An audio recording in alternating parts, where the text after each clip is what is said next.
Yurtimizda aholining demografik va ijtimoiy-iqtisodiy xususiyatlari, yashash darajasi, hududning qishloq xo'jaligi holati, fuqarolarni asosiy turdagi mahsulotlar bilan ta'minlash masalasi hamisha e'tibor markazida. Shu boisdan 2016-yil 15-yanvardan 28-fevralgacha aholi va qishloq xo'jaligini ro'yxatga olish tadbiri o'tkaziladi.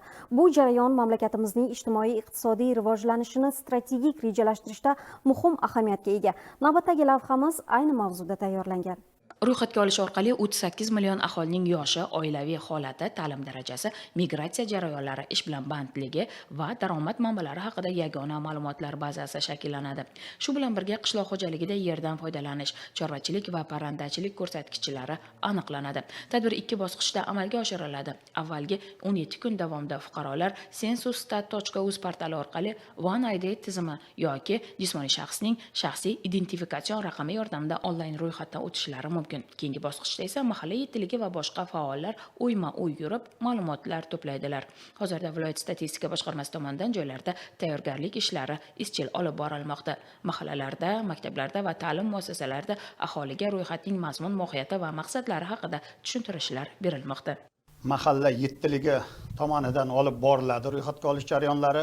Mahalla yettiligini ro'yxatga olish uchun ularga har birining o'zlarining vazifalari belgilab beriladi. O'z navbatida mahalla raisi ro'yxatga olish uchastkasining boshlig'i hisoblanadi. Inspektor, uchastkoylar ularning yordamchisi va o'sha uchastkada statsionar uchastka ochiladi.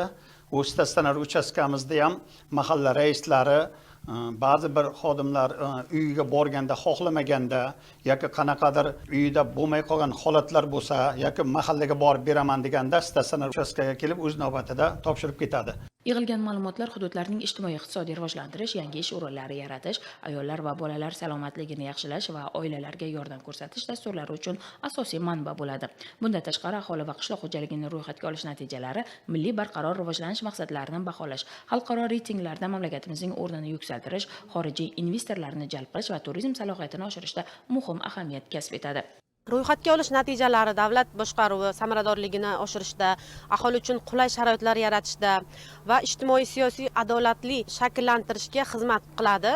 Shuningdek, aholi va qishloq xo'jaligini birga ro'yxatga olish moliyaviy tejamkorlikka hamda zamonaviy statistika tizimini yaratishga zamin yaratadi. Eng muhimi, ro'yxatga olish jarayoni faqat raqamlar yig'ish uchun emas, balki fuqarolarning turmush darajasini yaxshilashga xizmat qiladigan muhim qarorlar qabul qilish uchun asos bo'ladi.